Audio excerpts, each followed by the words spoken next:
So our next speaker is someone who is no stranger to understanding, helping people both through the addiction process, and then, as I like to say, most importantly, post-treatment, when the people are already in sobriety, because that's when all the difference is made. There's a program based in Brooklyn called The Living Room, which does all sorts of programming, meetings, AA, NA meetings, Shabbatons, retreats, where it actually builds a community, a peer support community for people that are struggling to help them. And I'm honored to be a personal friend, as well as a colleague of Menachem Poznanski, who's the clinical director of that program, who really gives himself belev v'nefesh, in heart and soul, to help people, and is expanding what he's doing, and is really, really grabbing the bull by the horns in this unfortunate battle that we all have to fight. I'd like to ask Menachem Poznanski to address us.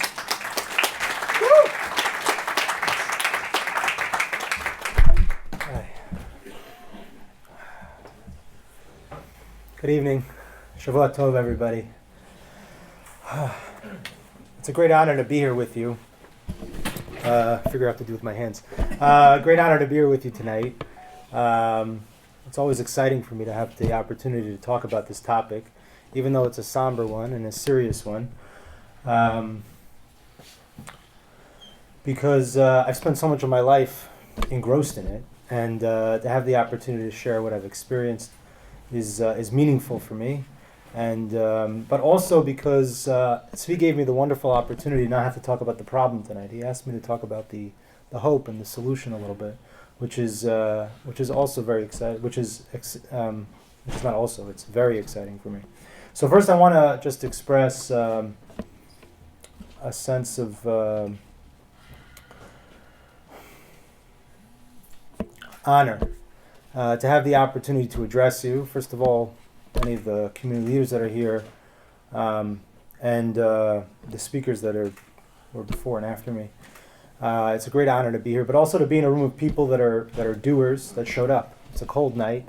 It's a Saturday night. I'm sure we could all think of something maybe more fun to do.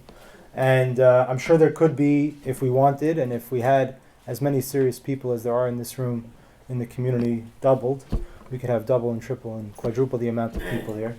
So, not to pat you on the back in a disingenuous way, but it's a great honor to be here with you. People that want to see change and people that want to see hope.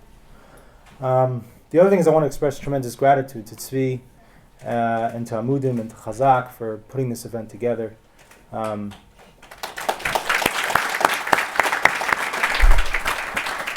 You've heard about addiction and you've heard about drug abuse. I think both of those things are important because they're both very dangerous things right now. It's very dangerous to be a drug addict and it's very dangerous to be a drug abuser. In the past, you've heard the numbers, but I can tell you just practically on a concrete level. The past year and a half for me personally, I've been to more funerals than I've been in the 12 previous years that I'm running the living room, which is, like Svi said, is a community and a clubhouse for young adults in recovery. So this is a serious topic, and it's a great honor to talk about it. So invariably, what happens when I do an event like this, particularly if my name's in like some kind of flyer or something, a friend will come over to me in shul, and he'll tell me about some strange addiction that he has. There's a television show I heard on TV about people's strange addictions, but I get a whole run of them. So my friend came over to me the other day. I was in shul on Friday. And he came over to me and he told me about his addiction to traveling, and he wanted to know if it was a problem. So we got to talking about it a little bit, and I started to ask him things like, okay, well, what is it that you like about traveling, And he says, well, I come up to the. He works for a large corporation, so he has like a high status on the airline. So he said, I pull up to the curb, and a guy comes and takes my bag, and they usher me through the airport, and then I go right through the check, the security check, and I go right up and I go to this fancy place, the first class lounge, and they give me drinks, and I feel important. And I think I'm addicted to that. So I said, yeah, that's kind of what you're addicted to. You finally someone acknowledge that you're valuable. And he had a laugh. And we talked a little bit about how about how that really occurs in a very significant way in the life of all addicts. Because the truth is, I heard a wise man once say that addicts are just like everybody else except more. All the stuff that we do, they do except at an extreme. So, and one of the things we talked about was that you can get so trapped in the thought, that the only way that he was ever going to feel important enough in his life was if he traveled with that concierge status in the airplane. And to be trapped in that dependency, that my self-value is reliant upon that. And the human tendency to get trapped in those things. And really, in a lot of ways, that's really what we see with addicts. They're really people that are suffering, people that are abusing drugs also. They are having fun. They are trying to have a good time, to experience euphoria, but they're also going through a lot of pain.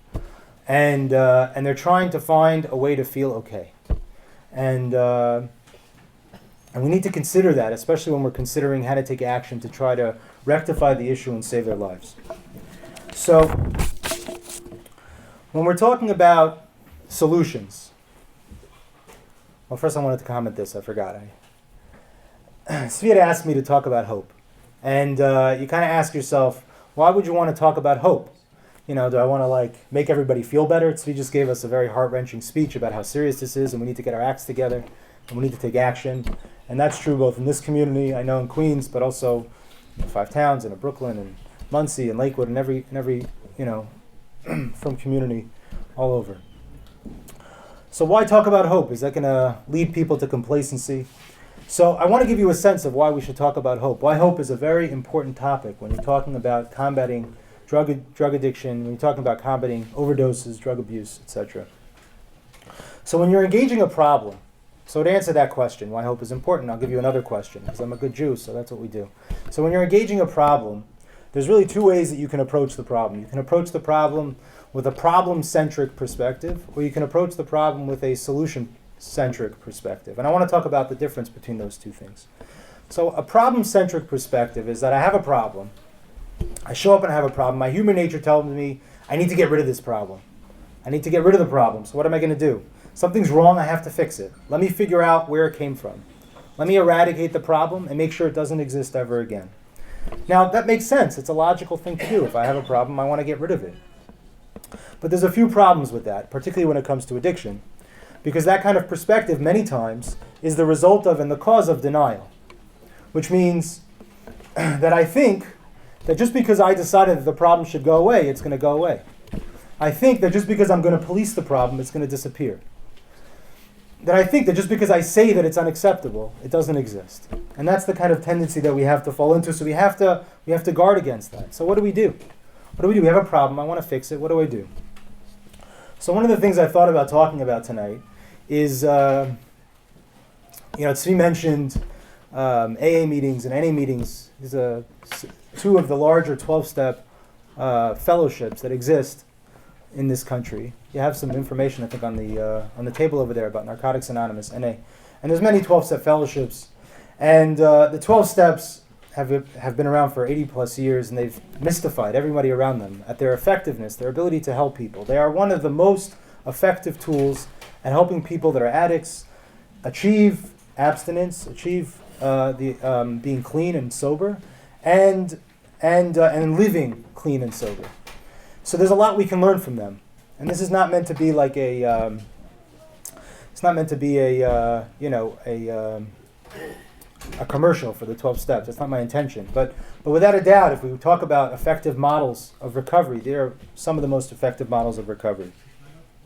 Now, the novelty in the 12 steps, people sometimes look at the 12 steps. Well, sometimes people have resistance to the 12 steps. But then they take a look at it, you look at the 12 steps, and you find that their wisdom is not new. Their wisdom is very old. We're very familiar with their wisdom. It's very familiar to us. It's ancient wisdom. It's logical wisdom. It makes sense. It's common sense. But the real novelty in the 12 steps is in their order, is in the order in which they take at combating the problem. And I thought it'd be important, or maybe interesting, for us to just take a minute to just kind of consider how they go about approaching the problem, and maybe it would kind of shift our perspective a little bit, and how we walk out of here, kind of what we do when we walk out of here. So what the steps do is they begin with the obvious. They begin with an admission of the problem. Right? Now, you assume that kind of sounds a lot like the problem-centric perspective that I talked about a minute ago. Okay, I acknowledge there's a problem, and now I'm going to move on. But really what they do is they do something very, very interesting. They say, no, it's not enough to just acknowledge the problem. You need to admit the problem to yourself. You need to admit the problem to your innermost self, is a language that they use. Meaning you need to accept the problem as it is and as it will be. Meaning that I have a problem that's not going to disappear. It's not just going to go away because I will it to go away. It's not going to go away because I decide not to have it. It's here and I need to learn how to deal with it and combat it. So you think, okay, let's get to the problem. What's the source? What's the root? Maybe it's abuse, neglect, emotional problems. Let me get to the problem. But that's not what they do. Interestingly, this is the novelty in them. They say, no. First you need to do is you need to spend some time developing some hope that a life free of the problem is possible. Now, why is this important? Why should I develop hope that a life free of the problem is possible? What do I mean? If I just get rid of all the drugs, people will stop dying. But that's not true. It doesn't work. So how can I develop a hope why should I develop a hope that a life free of the problem is possible? Because whatever I take now, whatever action I take at this point, whatever action I take when I've acknowledged the fact that I can live free of this problem, won't just try to be managing and containing the problem, policing the problem, but rather it will inspire me to take action, to gain freedom from it, to gain freedom from its grips, and learn how to live with this problem. And I don't just mean for addicts, by the way. Everything I'm talking about now is not to talk to the addicts that are in the room. I'm sure there's a number of them. If we look at the statistics, it's probably 15 or 20 of you in the room. And but I'm talking to everybody. Because as a community, one of the interesting things that occurs with addiction is that it affects everybody around them. And everybody starts thinking and talking like an addict. So when Svi talks about sitting down with a group of principals who refuse to acknowledge the problem, it's because they are suffering from the same disorder that the addicts are suffering from. They suffer from a deep sense of denial, that if they stick their head in the sands, the problem doesn't exist. So we need to look at that. We need to look at that as a community. Okay, so what do I do now? Okay, so I have a hope that there's a sense, now is it time to act? And they say, no, it's not time to act. First you need to develop a sense, develop an awareness that there's power outside of you that can help you, that there's great power. And for us as observant Jews, we believe that power is Hashem, right? And that Hashem is here, He's going to help us with this problem, that we are facing a nisayon, and that we have to face this problem head on, and that we need His help. Now the interesting thing about it is when you acknowledge that Hashem is here, and you acknowledge that you need His help, you also acknowledge that He has given you the problem, and He wants you to face it. But He doesn't want us to continue to ignore the problem. He wants us to face it head on with His help.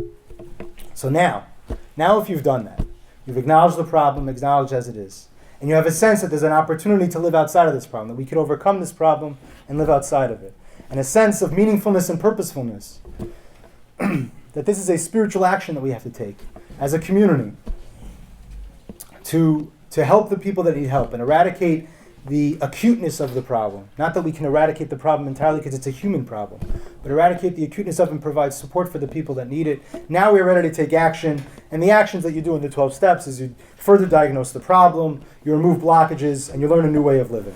And we need to do that just the same. That's the wisdom that we learn. So really, this is the great power of hope. We're readjusted. It reorients our thinking towards a solution-oriented perspective. We need to come up with a solution. So first I want to talk about what's happening. So asked me to talk about some hope. This is what's going on. In the last 3 years, since Amudim started the work specifically that they're doing, they have referred over 300 people to inpatient treatment. 300 addicts who are formerly suffering, drug abusers are in inpatient treatment, and 350 to outpatient treatment. Now that's not the numbers for the entire New York, that's the numbers just for this specific organization. I'll talk a little bit about the living room. We try not to really, the living room is like this, operates in a non-distinct building in the middle of Flatbush. We really try to stay off the radar. But I'll give you a little sense of what's going on, so you would think that there's this huge problem, but there's really amazing things going on.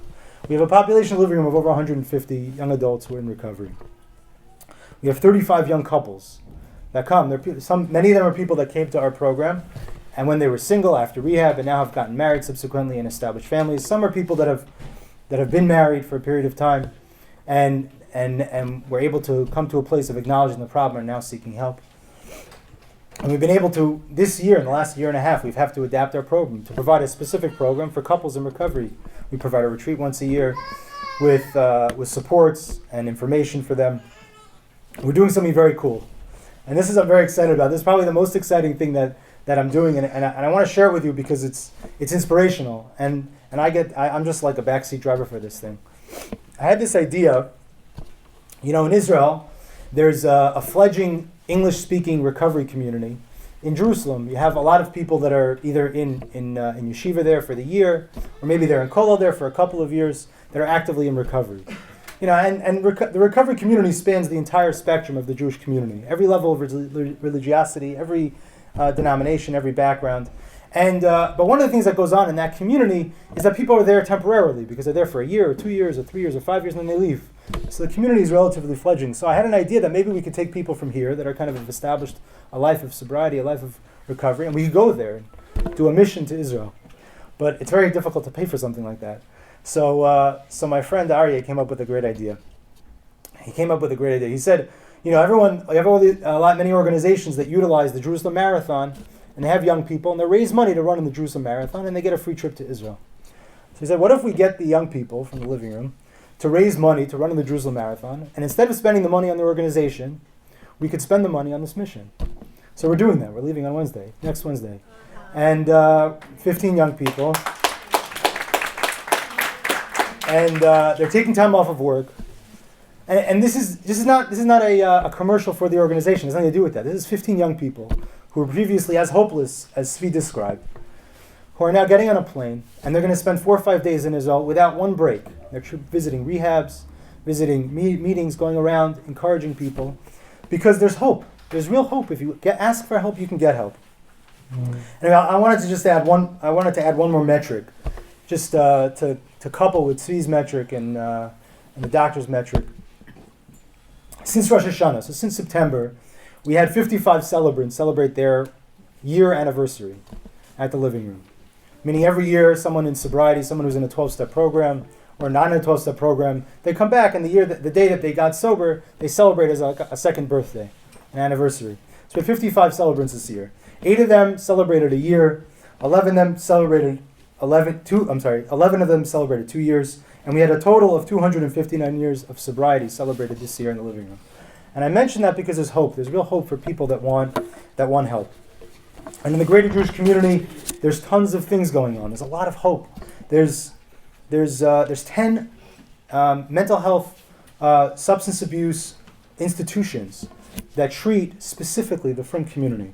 There's, on top of that, many, many, many rehabs who have made a lot of effort as a result of efforts by Tzvi and other people in our community to help them become competent, to provide support and treatment for frum people that need treatment, rehabs, outpatient, inpatient, recovery support programs. There's 2 new websites that are being launched just for people in recovery, message boards, support programs. This is not having to do with these things, but these things are going on. I was so excited to hear about these things. Books are being published.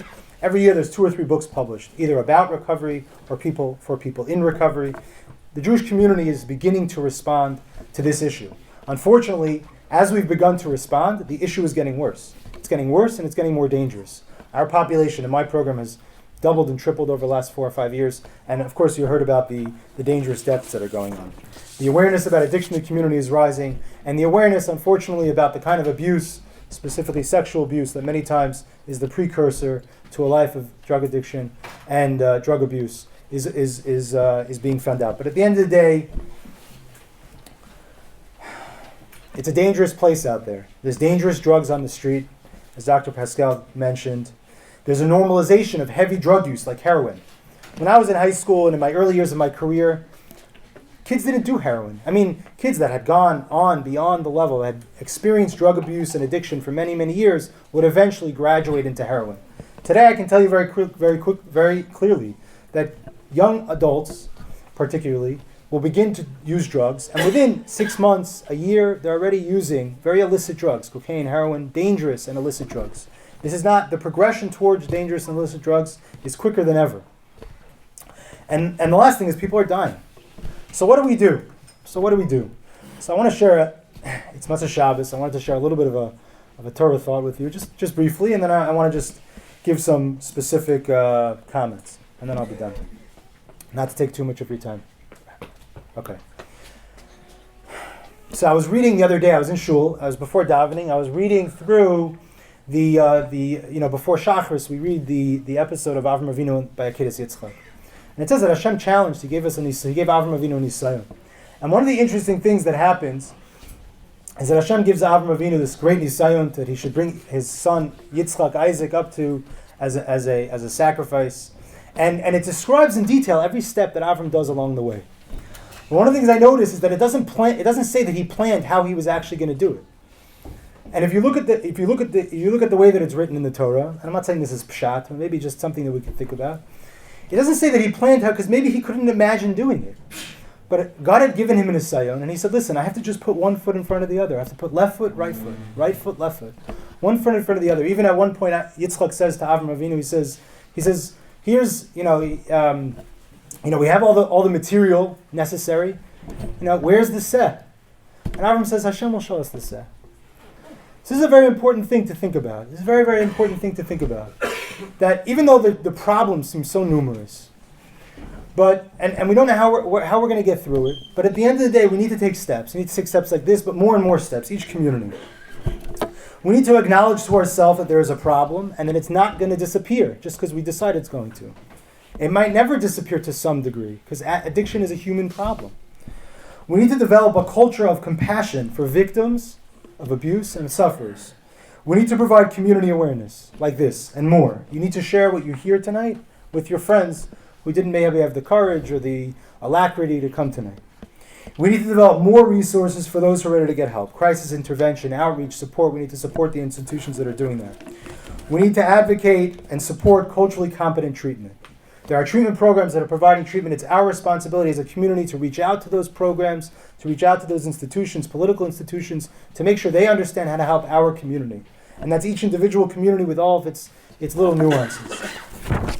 And finally, we need to embrace those who seek help instead of shaming them. Lastly, I'll say, we must accept, I wrote this down because I want to just say it the way I wrote it. We must accept that Hashem is presenting us with this challenge, and we no longer can ignore it, or just blame the sufferers, or just try to police them. We have to educate ourselves, adapt to the reality, and grow, but even more so mature as a community. May all these efforts be a schus for the whole Jewish people to bring us closer to Megillah. Thank you very much.